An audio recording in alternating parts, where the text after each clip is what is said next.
ఉమ్మడి ఖమ్మం జిల్లాలో డీలిమిటేషన్ రాజకీయాలను కుదిపేస్తోంది. జనాభా ప్రాతిపదికన అసెంబ్లీ సీట్ల పునర్విభజనకు రంగం సిద్ధమవుతున్న నేపథ్యంలో సీట్ల పెంపుపై చర్చ జోరుగా సాగుతోంది. అయితే పునర్విభజనతో జిల్లాల్లో రాజకీయ దృక్కోణం మారనుందా? డీలిమిటేషన్తో మరో 3 అసెంబ్లీ స్థానాలు పెరగనున్నాయా?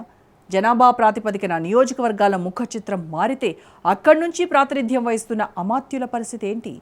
అటు ఆ జిల్లాలో జనరల్, రిజర్వ్ సీట్లు ఎన్నేసి పెరగనున్నాయి? సీట్ల పెంపు కొత్త నాయకులకు అవకాశాలు తెస్తుందా, లేక పార్టీల్లో అంతర్గత పోటీని పెంచుతుందా? పాత నేతల భవిష్యత్తుపై ఎలాంటి ప్రభావం చూపుతుంది? మహిళా కోటా అమలుతో అభ్యర్థుల సమీకరణలు ఎలా ఉండబోతున్నాయో తెలుసుకోవాలంటే ఈ స్టోరీ చూడాల్సిందే.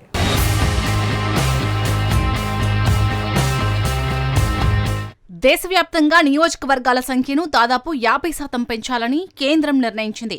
అయితే నియోజకవర్గాల పునర్విభజన బిల్లుతో తెలుగు రాష్ట్రాలకు నష్టం జరుగుతుందా, మేలు జరుగుతుందా అనే ప్రశ్న కీలకంగా మారింది.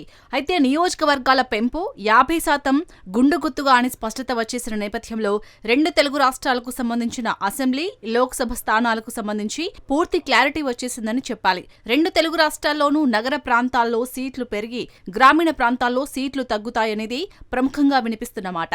అలా జరిగితే అర్బన్ ప్రాంతాల్లో పట్టున్న పార్టీలకు, నేతలకు అడ్వాంటేజ్ ఉంటుందనే వాదన వినిపిస్తుంది. తద్వారా గ్రామీణ ఓటర్ల కంటే అర్బన్ ఓటర్లను ఆకట్టుకోవడానికి పార్టీలు, నేతలు ఎక్కువ ప్రయత్నాలు చేస్తారనడంలో సందేహం అక్కర్లేదనే అభిప్రాయాలు వస్తున్నాయి. ఈ పరిణామాల్ని దృష్టిలో పెట్టుకుని ఇప్పుడు తెలుగు రాష్ట్రాల్లో పార్టీలన్నీ తమ బలాబలాలు, ట్రాక్ రికార్డ్, ఓట్ల శాతం, పట్టున్న ప్రాంతాల లెక్కలు తీసే పనిలో పడ్డాయి. దాన్ని బట్టి భవిష్యత్తు రాజకీయ వ్యూహం ఖరారు చేసుకునే పనిలో పడొచ్చని నేతలు భావిస్తున్నారు.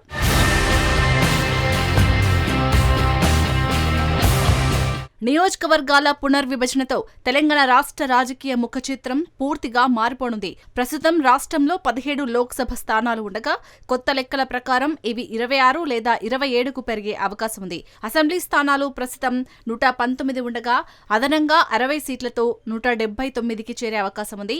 ఉమ్మడి ఖమ్మం జిల్లాలో నియోజకవర్గాల పునర్విభజన అంశం రాజకీయ వర్గాల్లో హాట్ టాపిక్ గా మారింది. జనాభా ప్రాతిపదికన జరగబోయే డీలిమిటేషన్ నేపథ్యంలో ఖమ్మం, భద్రాద్రి కొత్తగూడెం జిల్లాలో అసెంబ్లీ స్థానాల సంఖ్య పెరిగే అవకాశం ఉందన్న చర్చ జోరుగా సాగుతుంది. ప్రస్తుతం ఉన్న 10 స్థానాలు 12 లేదా 13కు పెరిగే అవకాశం ఉండటంతో ప్రాంతీయ రాజకీయ సమీకరణాలు భారీగా మారనున్నాయని విశ్లేషకులు భావిస్తున్నారు.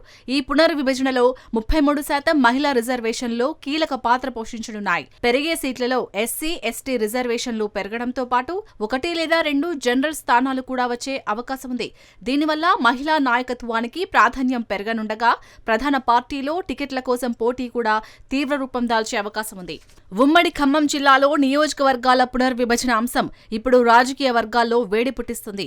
జనాభా ప్రాతిపదికన పునర్విభజన జరిగితే ఖమ్మం, భద్రాద్రి కొత్తగూడెం జిల్లాలో కొత్తగా 2 నుండి 3 అసెంబ్లీ స్థానాలు పెరిగే అవకాశం ఉందని చర్చ జరుగుతుంది. ప్రస్తుతం ఉన్న 10 అసెంబ్లీ స్థానాల సంఖ్య 12 లేదా 13కు చేరే అవకాశం ఉండటంతో ఇక్కడి రాజకీయ సమీకరణాలు భారీగా మారనున్నాయట. పునర్విభజన తర్వాత ఖమ్మం జిల్లాలో ప్రస్తుతం ఉన్న 5 నియోజకవర్గాల సంఖ్య 6 లేదా 7కు పెరిగే అవకాశం ఉంది. ముఖ్యంగా ఖమ్మం నియోజకవర్గాన్ని 2గా విభజించే ప్రతిపాదనలు వినిపిస్తున్నాయి. ఖమ్మం అర్బన్ ప్రాంతమంతా ఒక నియోజకవర్గంగా, రఘునాథపాలెం మండలం సమీప పాలేరు సెగ్మెంట్లోని ఖమ్మం రూరల్ మండలాన్ని కలుపుకొని ఖమ్మం 2 చేసే అవకాశం ఉందని టాక్. అలాగే సత్తుపల్లిని జనరల్ నియోజకవర్గంగా మార్చే దిశగా తిరుమలాయపాలెం, ముదిగొండ మండలంలోని కొంత భాగం కలిసే అవకాశం ఉందట. ఖమ్మం, పాలేరు సెగ్మెంట్లలో మంత్రులు తుమ్మల, పొంగులేటి ప్రాతినిధ్యం వహిస్తున్నారు. ఇక్కడ డీలిమిటేషన్తో రిజర్వేషన్లు మారే అవకాశం లేకపోలేదు. అటు మధిర నియోజకవర్గంలో డిప్యూటీ సీఎం భట్టి విక్రమార్క ప్రాతినిధ్యం వహిస్తుండగా వైరా సెగ్మెంట్లో కొంత భాగం మధిర నియోజకవర్గంలో కలిసే అవకాశం ఉందని విశ్లేషకుల అభిప్రాయం.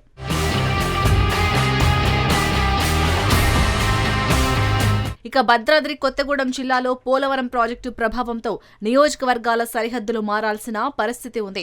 దీంతో భద్రాద్రి కొత్తగూడెం జిల్లాలో నియోజకవర్గాల మార్పులు ఆసక్తికరంగా మారనున్నాయి. పోలవరం ముంపు మండలాలు ఆంధ్రప్రదేశ్లో కలిసిన నేపథ్యంలో పినపాక, భద్రాచలం నియోజకవర్గాల సరిహద్దుల్లో చేర్పులు, మార్పులు తప్పనిసరి కానున్నాయి. కొత్తగా పాల్వంచ కేంద్రంగా మరో నియోజకవర్గం ఏర్పాటయ్యే అవకాశం ఉంది. ఒకవేళ పాల్వంచ జనరల్ సీటుగా వస్తే ప్రస్తుతం ఉన్న కొత్తగూడెం నియోజకవర్గం ఎస్సీ రిజర్వ్ స్థానంగా మారే అవకాశం ఉందని విశ్లేషకులు భావిస్తున్నారు. ఈ పునర్విభజనలో 33% మహిళా రిజర్వేషన్లు కీలకం కానున్నాయి.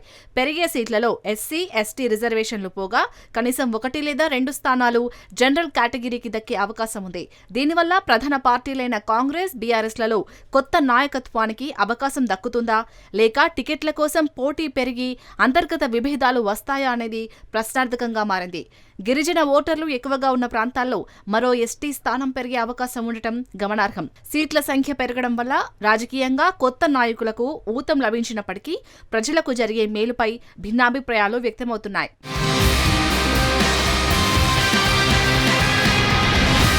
నియోజకవర్గాల వారీగా ఓటర్ల సంఖ్య 1.20 లక్షల నుండి 1.50 లక్షల వరకు ఉండేలా మ్యాపింగ్ జరుగుతుంది. ఈ భారీ మార్పులతో ఏ పార్టీ పైచేయి సాధిస్తోంది, ఏ నాయకుడికి చెక్ పడుతుంది అనేది ఇప్పుడు ఉమ్మడి జిల్లా వ్యాప్తంగా హాట్ టాపిక్ గా మారింది. రాబోయే రోజుల్లో ఎటువంటి మార్పులు చోటు చేసుకుంటాయో వేచి చూడాలి. అటు నియోజకవర్గాల స్థాయిలో నేతలు కూడా తమ రాజకీయ భవిష్యత్తు ఏమవుతుందా అని సరిచేసుకుంటున్నారు. పునర్విభజనలో పక్క నియోజకవర్గాల ప్రాంతాలు చేరితే ఏమవుతుంది, ఉన్న ప్రాంతాలు కొన్ని పోతే విజయావకాశాల సంగతి ఏంటి అనే ప్రశ్నలు వేసుకుని ప్రిపేర్ అయ్యే పనిలో ఉన్నారు. అంతటితో ఆగకుండా ఆ విషయంలో అనుచరులు, సహచరుల అభిప్రాయాలు కూడా తీసుకుంటున్నారు.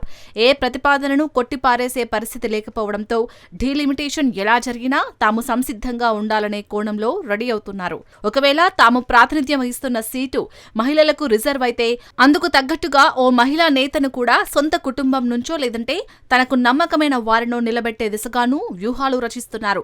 మొత్తానికి ఉమ్మడి ఖమ్మం జిల్లాలో డీలిమిటేషన్ రాజకీయంగా కొత్త సమీకరణాలకు దారితీయనుంది.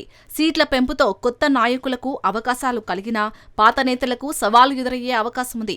ఈ మార్పులు ప్రజల అభివృద్ధికి దోహదపడతాయా లేదా రాజకీయ సమీకరణాలకే పరిమితమవుతాయా అనేది వేచి చూడాల్సిందే.